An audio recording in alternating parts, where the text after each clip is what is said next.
This Vlogmas, get it. I don't know how does that go. How does that go? Hi, Pickers. Hi, Pickers the Guy here, Jamaican YouTuber. Welcome back to my channel. It is another day of Vlogmas here, and it's going to take the form of the PDG cast, a mini form. So it's not going to be too long, just the right size for you guys to digest this up. On the back of yesterday's video, which I did speaking about Nike's Japan's controversial video, which has received crazy backlash in the Japanese online media platforms. Uh, yeah, because Nike Japan unearthed things that weren't supposed to be unearthed. And keeping with that tone, I want to speak about the Japanese students' life and the typical Japanese student's lifestyle and how it contrasts with what I would have done growing up in Jamaica and probably what most persons would have done in our part of the world. Not to say it is wrong, but just to say, wow, that's there's differences. Just to show and highlight some of the differences I've seen while teaching in Japan for 6.5 years. And yes, this is not to bash or to speak down to any other culture. We're just sharing and highlighting differences and seeing how people approach things differently. As you know, for me, I teach in the Eikaiwa, and the learning styles are varied, but I think generally speaking, how they teach English here in Japan is different than how I learned a foreign language in my home country. Most things they give you a template and they give you a formula. Like in Eikaiwa, they give you a formula like, I like chicken, and that's for food. What food do you like? And they give you situational English, and then you teach around that, build the vocabulary around that situation, and then you interchange, substitute the vocabulary and that sort of thing. We didn't learn languages like that. We learned the numbers, the basics first, accounting, and of course you learn it here in English as well. And then we moved on to like other things and natural conversations, and we picked from that. I think in the public schools they do it like that.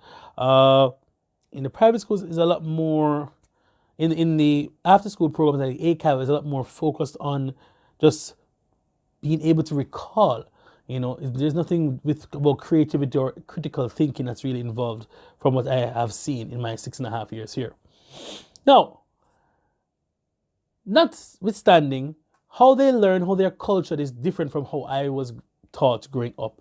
And what I recognize a lot here in Japan is that persons tend to be very shy or introverted. I don't know if they're not the same, but the students are so petrified of making mistakes. Some of them are so afraid to speak in the presence of a foreigner, or much less a teacher, or to speak publicly. I don't recall that being a thing when I was growing up. Maybe, in my time I wasn't paying attention or whatever, but as a student I never had an issue with public speaking. And I'm not saying persons won't have issues with speaking publicly because persons are different. But the level of fear that I see in some of these kids in making a mistake, not wanting to speak because they don't want to make a mistake, is really something that is embedded at a very young age, that you must strive for a certain level of excellence, and that is the only thing that's acceptable, which is good because you want persons to put out quality, not quantity. But oftentimes they don't get to be children, and while growing up I remember being able to speak and trying, even though I don't know the answer, but just saying something because it sparks a conversation. Things might come from that. But what I really want to look at and dig down a bit into is how busy and how much work these Japanese kids are doing from a very young age. They go to cram schools, juku, which are schools that are geared towards their school subjects to give them extra preparation so they can be ahead for those entrance exams to specific junior high schools, which are really good, and of course high schools and universities. So just like Jamaica has an entrance exam into junior high school and high school, right? And so Japan has something similar. For them, if they want to get into the really good junior high schools, they have to take an entrance exam. Otherwise, you just matriculate into a school in your area. That's how it does. That's how it goes in Japan. A school that's near to your house, you kind of matriculate into that, and that's how you go, unless you want to go to a specialized school for whatever reason. In Jamaica, we have a standardized exam in the sixth grade of elementary school. It used to be common entrance when I was growing up, and it became GSAT, and then there's a new exam now, which apparently helps with the mental ability and the reasoning and the critical thinking. That they want persons to be more trained to think critically than just to regurgitate answers or reproduce things that they have done before. Yesterday it dawned on me that a lot of these kids, especially when they're going to their first year of junior high school, are really tired. And it's because of the amount of work they have to do. That they go to school almost every day. Sometimes I see kids in uniform on Sundays going to school. And I would never be caught there going to school on Sunday in Jamaica. Not even in university. Right? That's not a thing. Okay? Sundays are the holiday. Saturdays maybe for like your club activities, like your extracurricular. But it's just interesting that all these kids go to school almost every day of the week. The high school kids, I see them in uniform up until Sunday. And I'm like, no, this can't. This is not something. I don't know if they're going for clubs or whatever, but the fact that you have to wear a uniform to go to school on a weekend, to me, is just, I mean, it's a lot. It's a lot. All right. So even from the young elementary school age, from like, let's say from grade 3 or 4, they're going to these after school extra lessons or AKIWAs. All right. And they are going to lessons up until 9:45, some of them. 9:45 at night as a 9 or 10-year-old studying after waking up in the morning early, some of them, to go to school and doing a full day there, doing their club activities and then coming to study again. It must be like really annoying. Like you're putting out all this work to what? For what reason? For what reason are you putting out all this work? To go and learn again in junior high school, to go and learn again in high school, to go and study again in university. And even after university, you never stop learning, you never stop studying. And there's so many different paths to get to our goals. But we always focus on the one path that is most traveled because that's what is recommended and it's a safe path. And it's the only way or the traditional way of thinking of doing things. And I'm just like, yo, wait, what? So I had a student yesterday in my class. She brilliant girl, very smart girl. And she came in tired, started to sleep right in mid-sentence. She's like this. And I'm like, I wouldn't even disturb her. I let her sleep. I let her sleep. Because it is clear that she's fatigued mentally and physically from all the work that she's doing. And I'm just like saying, these are the things that some of these kids are going through.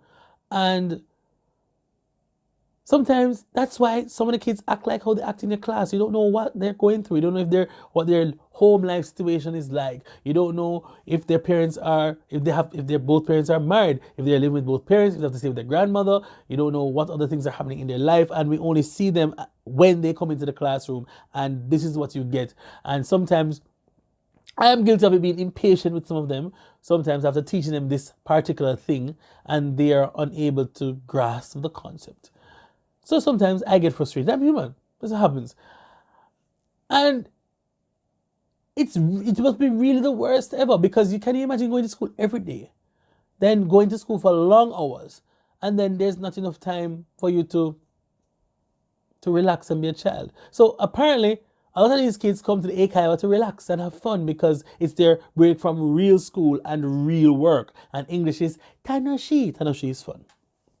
So then you have to balance that with the kids that want to actually learn in your lesson. And so therein lies the dilemma that we face oftentimes. What is the purpose of the kids coming to the AKIWA? Because many of them don't want to be there. They're forced to be there by their parents because their parents feel that English will be good for them sometime in the future. They want their kid to speak English because they couldn't speak English and they have been presented with situations that if they had learned English or they had practiced their English, they could have taken greater opportunities in their job or in social circles or whatever. So they want their kids to have an advantage, which is every parent's dream, for their kids to have a better life than they had. Yeah. And the amount of exams and testing that they do in Japan, kids have tests very often, and sometimes they even skip out their regular AKIWA lessons to study for the test the next day or the following or the day after that. And, I would never, I don't like studying. You can tell, I don't really like studying. I'm not an academic, But a lot of things after being here for a while and watching kids grow up, I was in Toyota for 4 years. So I saw kids transition from elementary to junior high school to high school and seeing the difference in their personalities because of the workload and the type of life they have to live as a Japanese student. It's crazy though. It's really crazy. Like people naturally change based on their preferences and what happens to them. But damn, man, that can't be fun. Can't be fun. My elementary, every time I went to the next level, it was really a fun time for me as a student growing up. And maybe I need to relax sometimes with the kids and just chill. I'm really a laid back teacher, generally speaking, but maybe I need to exhibit some more patience and just go with the flow, because at the end of the day, it's just English. I want them to become really holistic persons with a wonderful, rounded view of the world. I want my students to be able to understand and appreciate different cultures and different persons from different walks of life, and then be able to slowly change the fabric of the society here in Japan, to not change who they are, but to change how they see certain things. So you can still be Japanese, but you can appreciate and respect other persons from different cultures.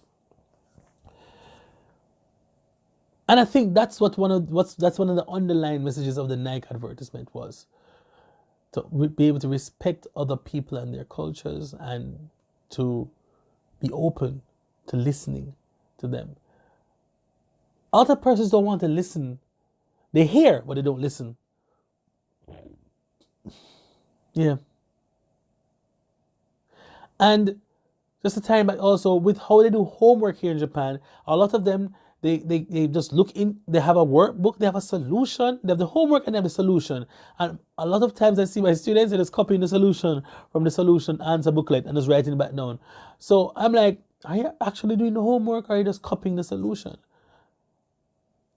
Like, what are the tests like at school? Like, I wonder if the tests are just like what they're doing in homework, like literally what they're doing in homework. Because when I was growing up, you had 1 + 1 is what you learn in class, then 2 + 2 × 2 is what you get for homework, and then on test, 2 to the power of 3 divided by the line root of 10.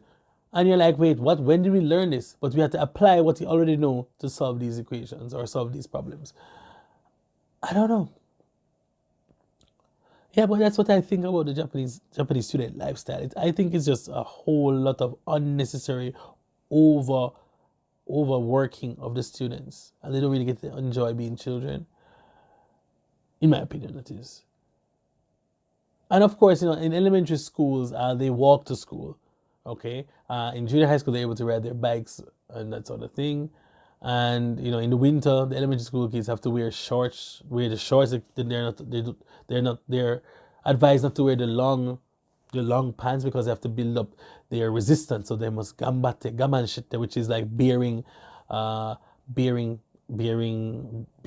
taking on a burden and not just going through it because you have to bear it, grin and bear it. You know what I mean? So it makes them tougher. Not using the heat and that sort of thing. It's crazy.